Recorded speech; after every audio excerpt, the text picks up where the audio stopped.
اعوذ باللہ من الشیطان الرجیم بسم اللہ الرحمن الرحیم انا نحن نزلنا ذکر و انا لہ لحافظون صدق اللہ العظیم و صدق رسولہ النبی الکریم۔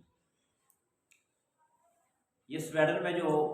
قرآن مجید کی بے حرمتی کا واقعہ پیش آیا، اس کی جتنی مذمت کی جائے بہت کم ہے۔ دوسرا یہ کہ آج میں آپ سے یہ پوچھنا چاہتا ہوں کہ جو لوگ مسلمانوں کو دہشت گرد کہتے ہیں، مسلمانوں کو فتنہ پرور کہتے ہیں، مسلمان جھگڑالو ہے، مسلمان لڑائی ہے، یہ وہ اس طرح کی باتیں کرتے ہیں مسلمانوں کے بارے میں، آپ یہ بتائیں کہ ہمیشہ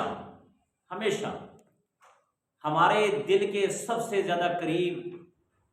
ہمارے نبی کریم صلی اللہ علیہ وآلہ وسلم یا اللہ کے نبی کی ذات پر اتری ہوئی کتاب قرآن مجید، جب اس کی بھی حرمتی ہوتی ہے تو مسلمان لرز اٹھتا ہے، مسلمان کانپ اٹھتا ہے، مسلمان اس چیز کو برداشت نہیں کرتا۔ الزام ہم پہ لگاتے ہو دہشت گردی کا، برے ہمیں کہتے ہو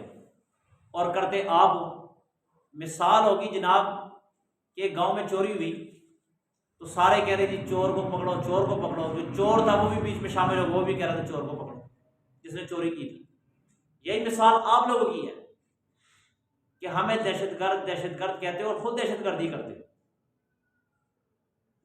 مسلمانوں کی تاریخ اٹھا کے دیکھو، عیسائی بائبل کو مانتے ہیں، آج تک کسی مسلمان نے بائبل اٹھا کر جلانا دور کی بات ہے، گرانا دور کی بات ہے کہ مسلمان نے اس کی توہین میں کوئی لفظ کہا، یا بائبل کے بارے میں مسلمان نے یہ کہا کہ ہم نہیں مانتے۔ ہم نے تورات کا انکار نہیں کیا، ہم نے انجیل کا انکار نہیں کیا۔ انجیل جس شخصیت پر اتری حضرت عیسیٰ علیہ السلام، وہ ہمارے نبی ہیں، ہم ان کو مانتے ہیں، ہم ان کا انکار نہیں کرتے۔ تورات جس شخصیت پر اتری حضرت موسیٰ علیہ السلام، وہ ہمارے نبی ہے، وہ ہمارے ایمان کا حصہ ہے،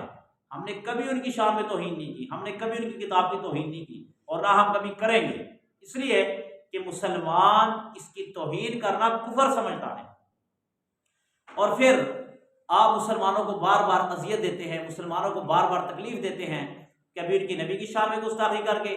کبھی قرآن مجید کی شان میں گستاخی کر کے، کبھی جلا کر پھاڑ کر آپ مسلمانوں کو اذیت دینا چاہتے ہیں۔ تو ظاہر بات ہے پھر مسلمان کیا کرتے ہیں؟ مسلمان طیش میں آ جاتے ہیں، اور یاد رکھنا جب مسلمان طیش میں آ جائے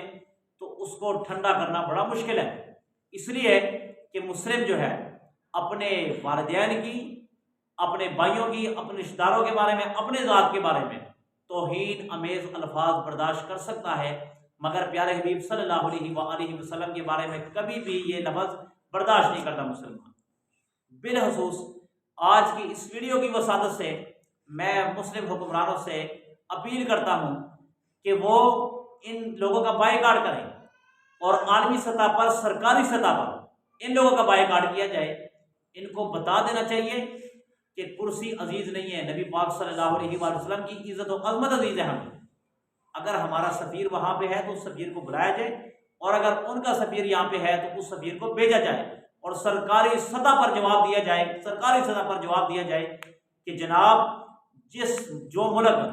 جو لوگ ہمارے نبی یا ہمارے نبی پاک صلی اللہ علیہ وسلم کی ذات پر اتری ہوئی کتاب کا انکار کریں گے،